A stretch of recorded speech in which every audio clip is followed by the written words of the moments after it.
మోసపూరితమైన పొదుపు గురించి మీరు తెలుసుకోవాల్సిన ముఖ్య విషయాలను త్వరగా, సూటిగా అందించే క్విక్ సమ్మరీ ఇది.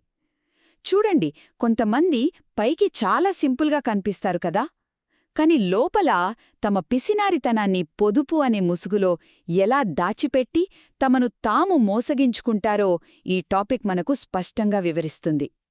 మరి ఇందులో ముఖ్యమైన విషయాలు చూస్తే, మొదటిది అబద్ధపు స్వయం సమృద్ధి.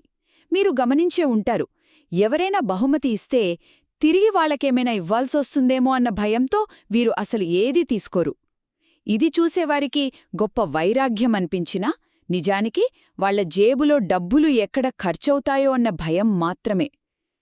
రెండవది, నిజమైన అల్పేచ్ఛతకి మరియు పిసినారితనానికి ఉన్న తేడా ఏంటో తెలుసుకోవాలి. బుద్ధుని బోధనల ప్రకారం చూస్తే, ఒక భిక్షువు ఇతరులు ఏదిచ్చినా ఎంతో సంతోషంగా స్వీకరిస్తాడో అలాగే తన దగ్గరున్నది ఇతరులతో పంచుకోవడంలో ఆనందం పొందుతాడు. కాని ఈ పిసినారి వ్యక్తులు మాత్రం తమ సంపదను కాపాడుకోవాలన్న ఉద్దేశ్యంతో ఇతరుల దయను, బహుమతులను కూడా కఠినంగా తిరస్కరిస్తారు. మూడవది, ఇదొక ఆధ్యాత్మిక ఉచ్చు. నేను ఎవరికీ భారం కాకూడదు అని వీరు పైకి చెబుతున్నా లోపల మాత్రం డబ్బుమీద విపరీతమైన వ్యామోహం దాగి ఉంటుంది.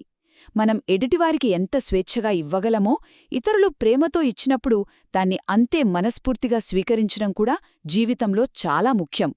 ఒక్క మాటలో చెప్పాలంటే, నిజమైన పొదుపు అంటే ఉన్నదానితో ప్రశాంతంగా జీవించడమే కాని డబ్బు ఎక్కడ పోతుందో అన్న భయంతో బంధాలను, ప్రేమను దూరం చేసుకోవడం కాదు.